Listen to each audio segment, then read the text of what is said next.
Well, guys, I got a new truck. I'm going to have to remember to try and talk loud so you can hear me over all the traffic going by on the highway. New truck, 2020 Ford Ranger XLT. This has the Sport package, the Tech package, and four-wheel drive, and a locker, which is great. So that means this is the Sport four-wheel drive. And I have to, let me just bottom line up front, this is a very nice truck. I'm very happy to have it. I want to address one review of this truck, maybe two, but mainly just one. And we're going to get into that, but just to let you know right off the bat, I really like this truck. I think it's great. There's one or two little things, whatever, but I don't really care. This is one of those instances where, yes, there's one or two things, kind of whatever, but I like everything else about it enough that I don't care. So, let's get into it. Alright, so this is a 2.3 liter inline four-cylinder with a turbo. It's like 270 horsepower, but then like 300 and something torque. I'll probably put it in the little graphic down here at the bottom. The engine, it has been around for a long time. It's actually been around since about 2015. And it's been used in things like the Mustang EcoBoost. I think the Focus ST had it. Or maybe the Focus RS. I'm not sure which one of those, but I think it's a ST. It's been used for a long time. It's been used in this truck since 2019. We'll get to the first quirk.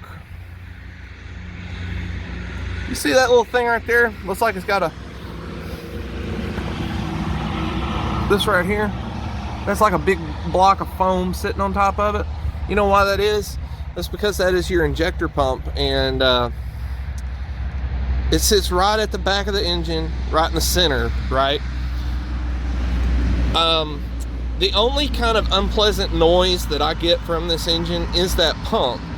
And it's a solid little rattle sound, and I'll just go ahead and get right to it. Savage Geese did a review on this truck, said that he hated the augmented engine sounds coming into the vehicle and that it sounded awful. I kind of wonder if he wasn't actually just hearing that pump, because it's actually pretty loud. And when you open up the hood of this thing while it's running, it's pretty unmistakable that that's where it's coming from. So, I'm going to get you in close.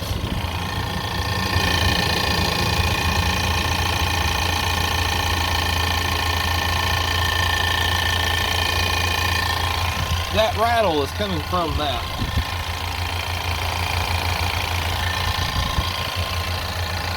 So, anyway, that's one of the only gripes I have. Comes with these kind of smoke looking headlights that I really like. Let's look at the interior. I've been using this thing so far for deer season. Very happy with it. But it's dirty because of that. Okay, so all your XLTs come with they all come with either the they all come with Copilot 360. All XLTs come with Copilot 360, but on top of that, you can get the Tech package. I want to say that Copilot 360 gives you automatic headlights and automatic high beams, which is great. That's one of my favorite things about this vehicle. My wife got a new Escape this year, and when I found out that it had automatic high beams, I'd never even heard of that before, and I just thought that was just the shit. So I had to have that on this. So I had to get an XLT to get that. Now, if you get the Tech package, you can also get adaptive cruise, which I also think is just the absolute shit. It's amazing. I'm never going to have anything again that doesn't have that. Those two things, the automatic high beam and the adaptive cruise, are just great. The back seat back here, again, as you can tell, I've already got this thing dirty from putting all my hunting stuff in it and my guns and everything else. Back seat, not huge. Like, this is just barely big enough for an adult to get in. They're not going to be super happy about it, But this is a lot better than what the extended cabs get. The seat comes up. As you can see, I've got all kinds of stuff under there too.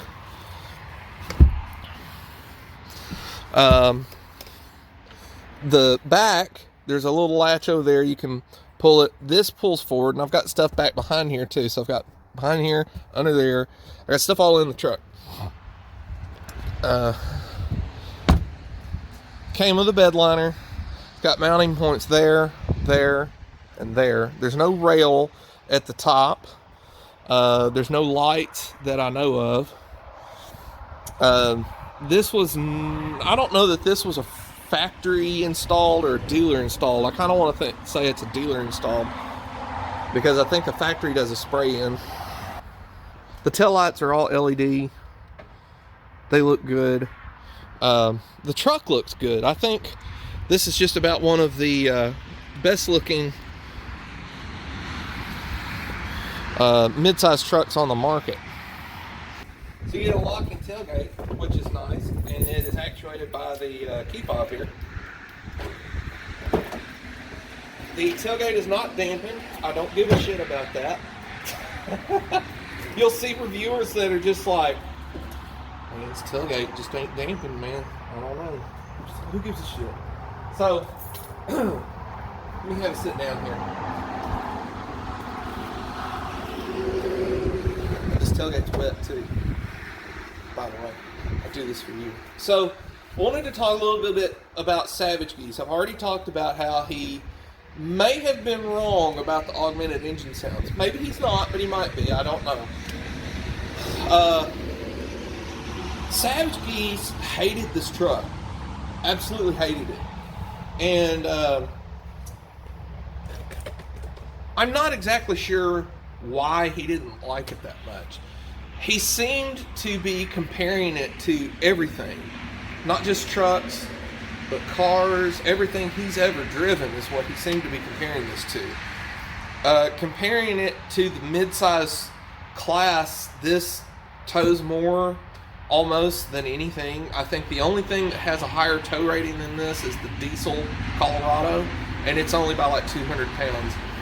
The tow rating on this truck is 7,500 pounds, and now that's if you get it with the trailer pack or the tow package, but there is literally no difference between a Ranger with the tow package and a Ranger without the tow package, except for the trailer hitch. So if you bought an aftermarket trailer hitch and put it on your Ranger without the tow package, you're at 7,500. You can tow 7,500 pounds, which is really good. The payload rating on this truck right here, if you look inside the door, is about 1,500 and some change. Really pretty good. That means I could put a four-wheeler in here and probably still have about 500 or 600 pounds worth of payload, which means me, all my gear, maybe one or two other people. It's kind of a lot. Depending on the size of the people, you might could even fill it up, put 4 people in here in a four-wheeler and their shit, and then you'd probably still be good to go. It's a lot of stuff, a lot of capability. This truck has a lot of good things going for it. Savage Geese was like, well, it's an old design. There's a lot different about this compared to what the rest of the world has had since, I think, 2013. It is an old design as far as the exterior. But when they brought this over to the U.S., the frame is now fully boxed. They beefed it up in a lot of different little areas in the chassis. And it also has a brand new powertrain. It has the 2.3 liter turbo EcoBoost with the 10-speed transmission, which was co-developed with Chevrolet or GM. And he says that he doesn't like it because it shifts too much. I don't know who cares about that. I'm sorry, and I don't mean to knock him too much because I like Savage Geese. I bought a Subaru BRZ back in 2016, and he was the first video that I watched about it, and it was the one where he talked about his taillights filling up with water and how awful a car it was, and I was like, oh my god, I bought a piece of shit. And I did. So I got rid of that car, and I thank him for that because that car is a turd. I hate that car. So I like him, and I'm not above looking past my confirmation bias to say, you know what, he might have a point. Maybe there are some things wrong with this vehicle that I just bought. Okay? So it's not confirmation bias when I say that I think he's wrong about this truck. I think he's wrong to hate it so damn much. If he wants to say that it doesn't excite him, whatever. He doesn't exactly strike me as much of a truck guy. So I kind of feel like it would be like if somebody asked me to review Japanese role-playing games. I don't know anything about that shit. I'm not good at JRPGs. I never have been. I would be the worst person in the world to try and review it, because I know nothing about those games, and I would probably just wind up bitching about stupid stuff like, why's everybody got to take turns in the fight, turn-based combat? This sucks. See? You see where I'm going with this? If he's not much of a truck guy, he kind of winds up complaining about some stupid shit that no one cares about. Kind of like, oh, well, the transmission, it just shifts too much. Who cares? The engine, it sounds bad. Who cares? I don't like the interior. Who cares? Well, people do care about the interior, but his gripe about this interior in particular was kind of shitty, because he's like, these buttons they look cheap. Who cares? He's reviewing it as if it's like this super nice daily driver car. It's a truck. It's a pickup truck. And as far as the layout of this, we'll just show you again. As far as the layout of this dash, I think it's fine, and I'm going to give you a couple of reasons why. Number one, it fits in very well with Ford's design aesthetics in their other vehicles. This looks very much like a Fusion dash or an Escape dash or something like that. Maybe an older Escape. It doesn't look like the new ones. But this right here is what he had a problem with. Whoa. Let me tighten that down. This is what he had a problem with. And I'm like, who fucking cares? He said it feels cheap, and he says it's laid out well, but the buttons feel cheap. Well, I say at least it has buttons. He's one of the first people to gripe about how what they normally do nowadays is take all this stuff and put it up here in the touchscreen where it's hard to get to and there's no tactile feedback or anything like that. With this, the buttons are flush, so I will give him that. The buttons are flush, but there's not a whole lot of buttons down here. They're pretty easy to glance at while I'm driving and actuate. I just don't know what he's bitching about with this interior. I really don't. I have no clue why he's so pissed off about this interior. It feels no more upscale or downscale than like anything else. Well, no, it does. Actually, let me tell you what it does feel and look a whole lot better than, and that's a fucking Frontier. Look, Nissan guys, I love the Frontier. I really do. My buddies had hard bodies back in the 90s. We rode around in them all the time, beat the fuck out of them. I know that those trucks are tough, even to this day. I know they're tough. I know they're good trucks. But they're old as fuck. Holy shit, they look old as hell. It's like going back in time when I get in one of the new Frontiers. I test drove one. And I told my wife it's almost charming how old this feels. It almost kind of felt cool. I kind of liked it, but in another way, I'm not going to give them $30-something thousand for something that feels like I just stepped into 2004.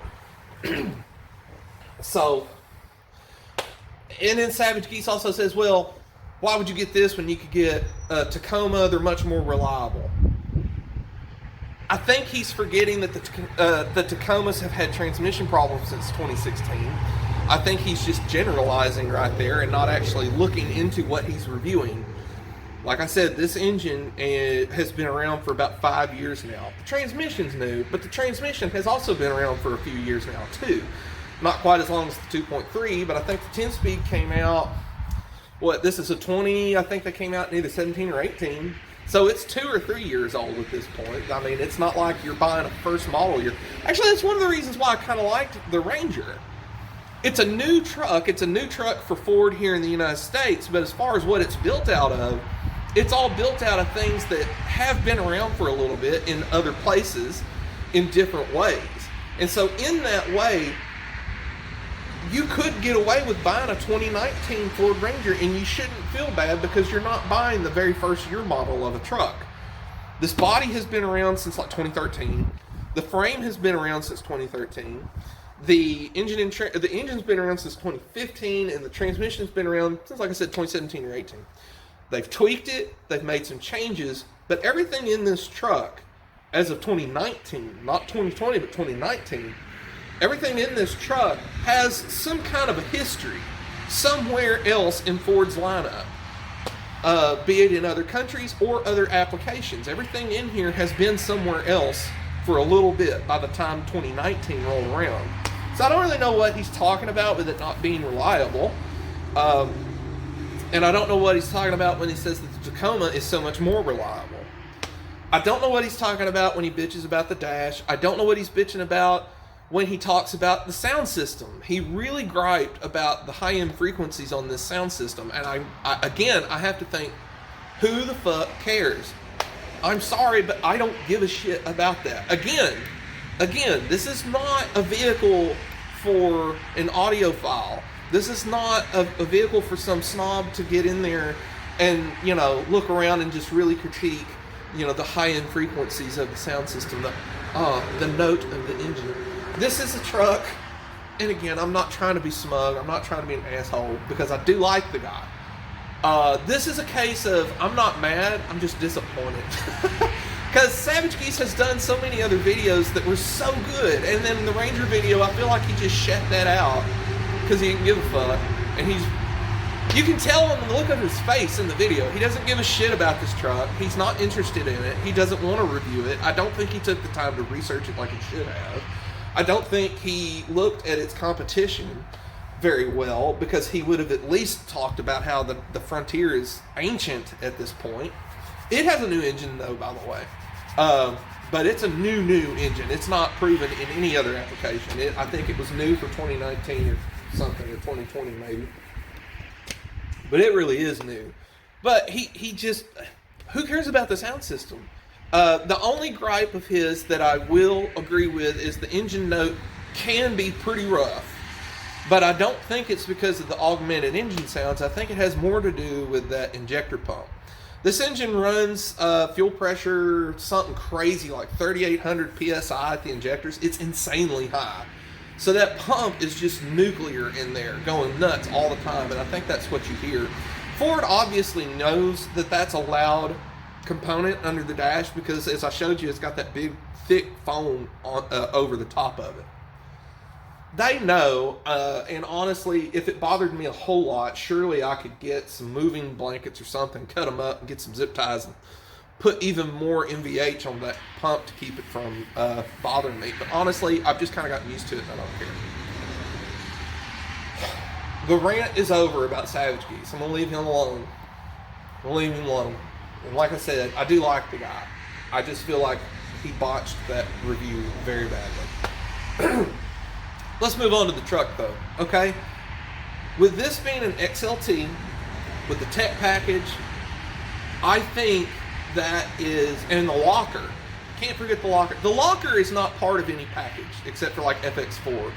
But outside of the FX4, you can get a locker in anything on the Ranger. You can get a locker in the XL, Lariat, XLT, doesn't matter. It doesn't, I think, if I'm not mistaken, it doesn't even matter if you've got four-wheel drive. I think you can get a locker even on the two-wheel drives. So the locker is kind of its own little option that you need to get. I would highly suggest getting a locker in the back of this thing. Open differentials are for chumps. They suck, don't get them. So this has the tech package. This has XLT and a locker. I got this truck. Oh, this is another thing. Well, shit. I got to bring it back to Savage Geese. But he was also griping about how expensive these are for what you're getting. I think, and he was talking about how you can get an F-150 for even cheaper, him and his little buddy. They were so wrong about that, because what they were doing was comparing a full-price Ranger versus a heavily discounted F-150. If you go out and you find some basic bitch XL F-150 with vinyl seats and rubber floors, and it's discounted, yes, you might be able to pick it up cheaper than a Lariat Ranger. But for the most part, well, let me just cut to the chase. I got this truck right here, 2020. And this is December, I got it in November of 2020, right? I got this truck for $32,750 out the door, okay? Please go find me an F-150, four-wheel drive, locker, automatic headlights, or high beams, adaptive cruise, tech package, blind spot monitoring, Ford Copilot 360, all this other shit for $32,000. Go find me a brand new one for that much. I'll kiss your ass. You're not going to find it because I've tried for a long time. You're not going to find one for $32,000. You're not going to find an XLT F-150 four-wheel drive locker, all this shit for $32,750. You're not going to do it. And so I kind of think he's wrong about that too. You get a lot of truck for your money here. And someone that I will throw a shout out to that did a really good job of reviewing these things is the Fast Lane Truck and the Fast Lane Off-Road, TFL Studios. Those guys do a great job over there with Andre and Mr. Truck. I love watching those guys. They actually, stay with me here, they actually take these trucks and do truck things with them. And they're driven by guys who like trucks. Who'd have thought? They actually give a shit. People like Andre and Mr. Truck really like trucks. So you see them loading these things up and taking them up the Ike Gauntlet out there in Colorado. You see them taking them up Gold Mine Hill. You see them taking these things through all kinds of situations to test out why you would buy a truck like this. And why would you buy a truck like this? Maybe you got a trailer to haul. I've got one right over there. I got a 20-foot car hauler that I pull with this truck with my mule on it to the deer woods every weekend from November to February. Why else would you buy this? Maybe you got a four-wheeler to put in the back. Maybe you need a four-wheel drive. My yard gets soaked and it stays that way until like May. If you get one fucking tire off my driveway, you're in the mud. So my wife got an all-wheel drive and I got this four-wheel drive with a locker. The locker is very important on this, and here's another reason why. I don't know of any other vehicle that offers a locker at all the lower trims and even in the two-wheel drives like this does. I don't believe a Tacoma does. You'd have to get like a TRD Pro or something. I don't think the Frontier does. I think you'd have to get a Pro 4FX. Chevrolet and GMC are probably the only other people who offer any kind of differential in the back, in the rear end, that's worth a shit.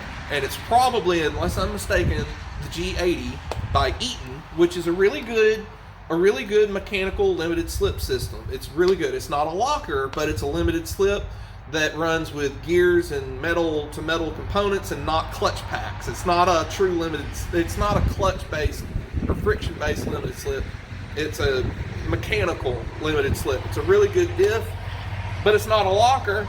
This had a locker. Locker's very important, and Savage Geese again missed that completely. Anyway, back to TFL. TFL takes these things, these Rangers, they tow with them, they take them off-road. What they found was that this has a lot more room than a Tacoma, a lot more headroom.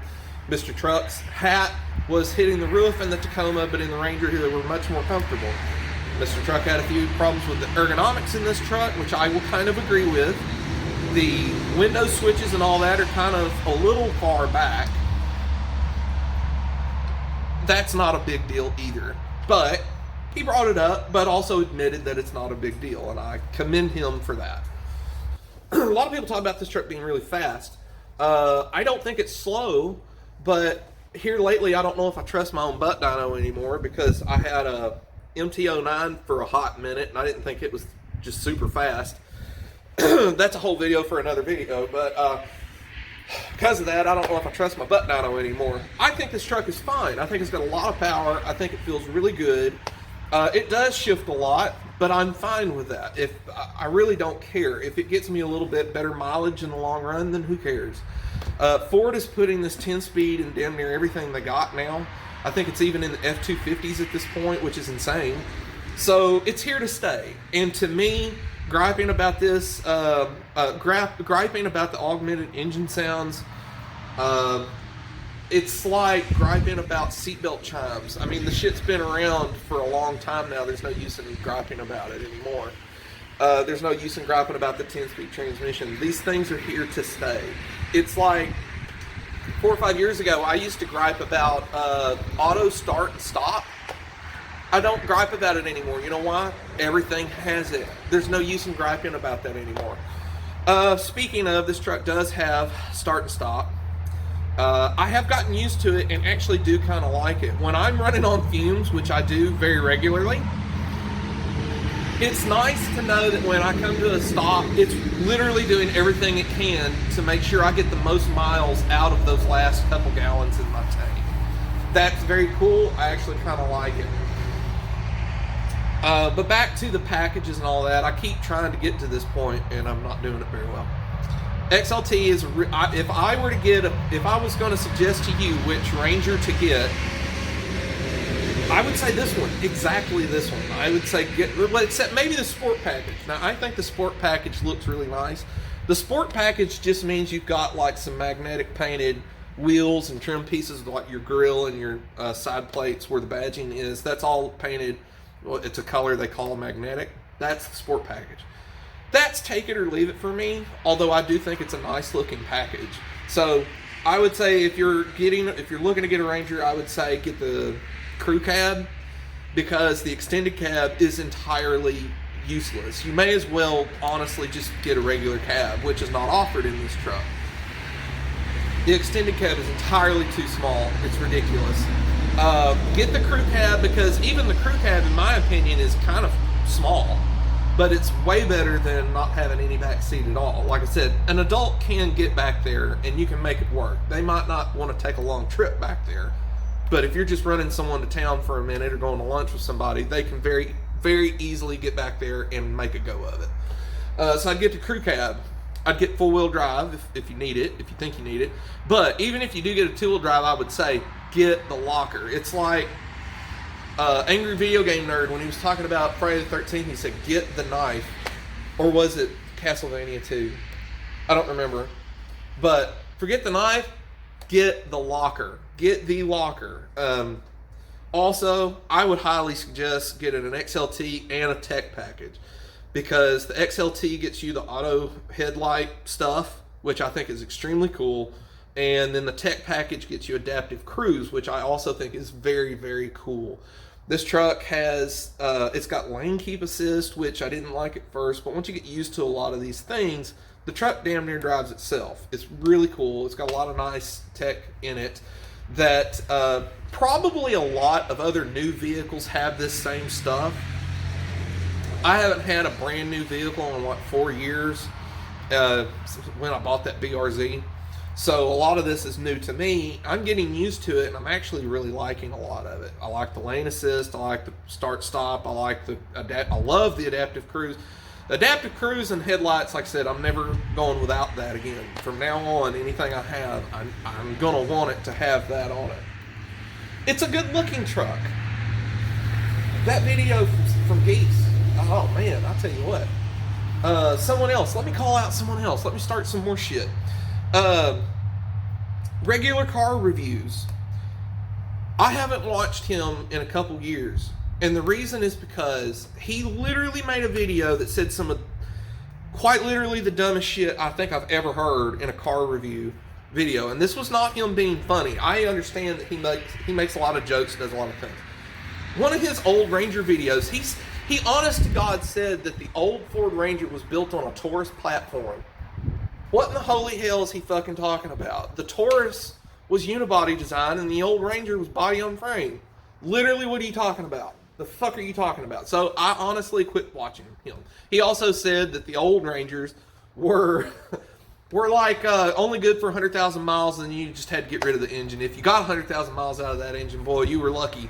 You were lucky you got that many miles out of it. That is also absolute horse shit on top of bullshit. That is so bad. That is so stupid that he said that. I've been around a lot of those old S10s and a lot of those old Rangers. Sorry, I'm rubbing my hands. It's cold out here. My buddies and I used to beat the fuck out of a lot of these old mid-sized trucks. They were compacts back then. Like I said, my buddy CJ had a hard body. Dude, we were out catching third all through town in that thing, and it ran forever. My buddy Casey had a couple Rangers and S10s that we beat the fuck out of. We had 2 Toyota trucks They were not Tacomas. They were trucks. And if you know Toyotas, you know what I'm talking about. They were the old Toyota trucks. We beat the piss out of them too. Another friend had an old 82 Datsun extended cab pickup with the 4-cylinder with the 8 spark plugs of 5-speed. Beat the piss out of that too. All those old trucks are good. I'm not talking shit about any of the other vehicles. I think they're all great. And the Ranger was good too. And so I quit watching him regular car reviews for a long time because of that. But I saw just the other day, did a review of this new Ranger. I swear to you, I only got 5 minutes into the video. He started bitching about zero weight oil. And he went on this big tangent about it. And I kept thinking, this doesn't take zero weight oil. What are you bitching about? Then he starts bitching about 5 weight 30 oil in this truck and said that 5 weight will just evaporate if you're not paying attention to it. I turned the video off. You know why? Because Ford has been using 5 weight 30 and 5 weight 20 as their standard oil for as long as I can fucking remember. My 2000 model Ford Excursion with the V10, which was a 3/4 ton, called for 5 weight 20. And an FL820S oil filter, which also was used on everything Ford made forever. 5 weight 20 and an FL820S was the de facto Ford kit from at least the 90s up to today. And he spent 5 minutes of his video bitching about 5 weight 20. There again, he's not talking about the truck. He's not talking about what the truck can do. He's not talking about how the truck compares to anything. He literally went on a 3 or 4 minute rant about oil that this truck doesn't even use. He's talking about zero weight. Who cares? I don't know about these guys, man. I don't know about these guys. But anyway, I think this truck is great. I think it's fine. If I was going to rank the mid-sized truck category right now, I would say Ford, I think, has it on top. Why? Because the tow rating is very good compared to the competition, and in 99% of the ways, it's the best in class. The payload is still very good. The mileage is so-so. I think it competes. I don't know that it's the best, but it competes. All right, so that's why I think it's at the top. It also, as I said, offers a locker in all trims. In any truck you want, you can get a locker in the back, which means a lot. Okay, right underneath it, I would put the Toyota. I would put the Toyota Tacoma. It's a known variable for the most part. We all know that the Tacoma is a pretty good truck. Like I said, we've beat up some Toyotas in my time. I have heard that they've had transmission problems since 2016. I don't know what the deal is with that, but Toyota, for the most part, stands behind most of their products, unless it's an 86.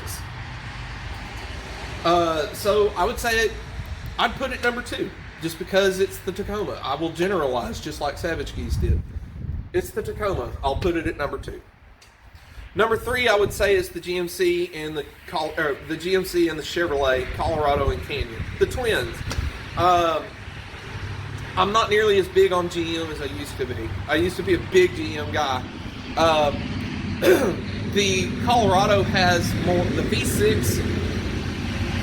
V6 in the GM trucks has more horsepower than this by quite a bit.